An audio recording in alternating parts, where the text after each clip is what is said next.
This is my partner, Rebecca Irsile. and this is the Isidor Farm Hub. The Isidor Farm Hub will be mainly in Uganda.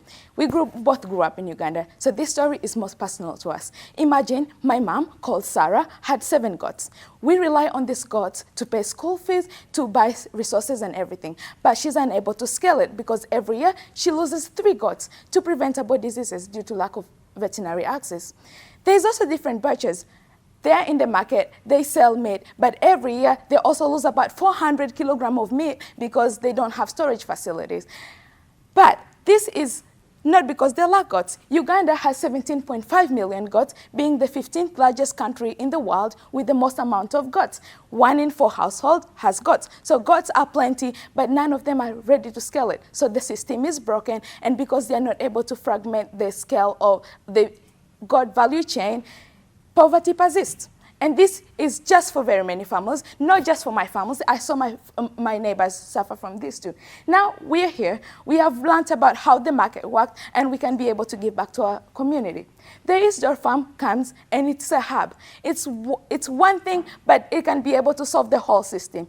One at a time, one hub at a time, one district at a time. It's a measurable solution. The butchers only have to pay a subscription of $1 per day to use our storage facility.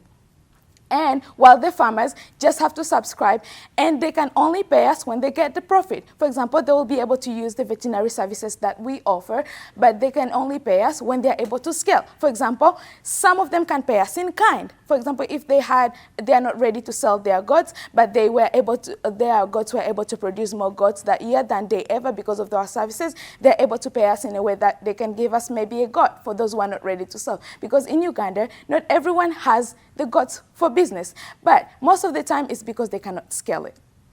Excellent.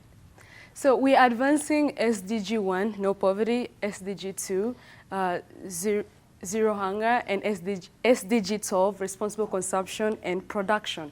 And we are working on a revenue of $109,200 on costs such as hub maintenance, animal handling, utilities, veterinary staff, solar maintenance, and training programs, while operating on a cost of $59,400. Next slide. And our initial capital will be $19,800 that will be on land and infrastructures. But we have a payback period of less than 18 months, while having a profit of $49,800 and working on a margin of roughly 46%. Guys, imagine this is the hub. It has the storage facilities. So the butchers are coming to store their meat there every single night because they lack storage, while the farmers come to the same hub to get education training on how they can keep their goats and scale their business. So in other words, we are also serving the market chain. When the farmers come, they can get access to the butchers who will buy their meat, and they're able to get the market, while the butchers can now rely on a supply that is always consistent.